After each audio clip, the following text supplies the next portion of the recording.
An amazing series, guys. The Fallout is one of the most amazing game adaptation of all time.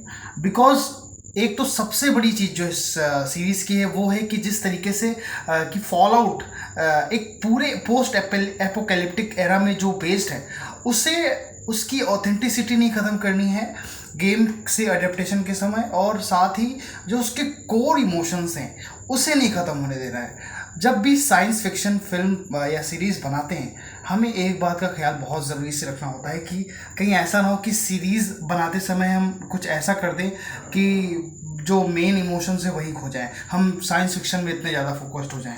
लेकिन यहाँ पर ऐसा कुछ भी नहीं है। यहाँ पर पूरी सीरीज़ में, जैसा कि आपने अगर वो गेम देखा होगा, मैंने तो देखा नहीं है बट क्योंकि मैंने जितना पढ़ा था, जितना सुना था उस गेम के बारे में, उसकी तरह से डिट्टो है पूरी तरीके से। एक शो आया था the last of us, HBO का शो था, वो बहुत अच्छा था, लोगों ने उसकी बहुत तारीफ़ की थी। लगभग ऑलमोस्ट ये शो भी वैसा ही है। So I really like this show the fallout. बाकी अगर बात करें इस कहानी की तो दोस्तों इसमें मेन लीड में एक मैं एक्ट्रेस का नाम भूल गया हूँ because there are so many brilliant actors in this series and I try to remember but I forgot. But जो लड़की है वो अपने पिता को ढूंढने के लिए निकली है। इसमें दो है, एक जो कुछ लोग, दो तरह के लोग रहते हैं, एक वॉल्ट में रहते हैं मतलब बंकर में अंडरग्राउंड, और एक है सरफस ड्वेलर्स। सरफस ड्वेलर्स बहुत खतरनाक हैं।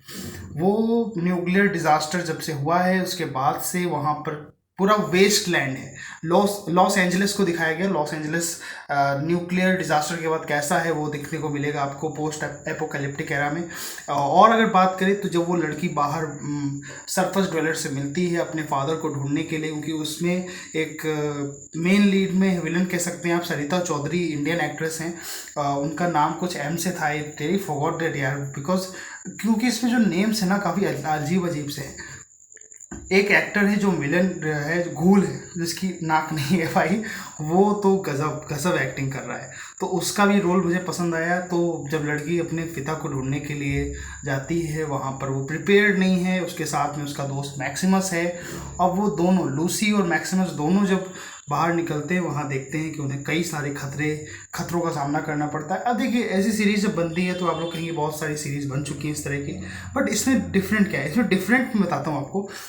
इसमें डिफरेंट है कि एक कभी कभी आप देखते हैं तो सीरीज़ वो बहुत ही कम में कंसाइज रह जाती है और फिर वो मज़ा नहीं देती है, वो छोटे में ही कहानी में घूमती रहती है। यहाँ पर क्या है, कहानी रेंज है, कहानी का एक कहते हैं वास्ट है, बहुत सारे आपको कैरेक्टर्स देखने को मिलेंगे, कहानी बहुत ज़्यादा आगे बढ़ेगी। ऐसा नहीं कहानी ठहरी रहेगी एक ही प्लॉट पर अटकी हुई है, ऐसा नहीं है। आप आगे बढ़ते जाओगे, कहानी भी आगे बढ़ती जाएगी। तो ये इसकी डिफरेंट बात है इस सीरीज़ की।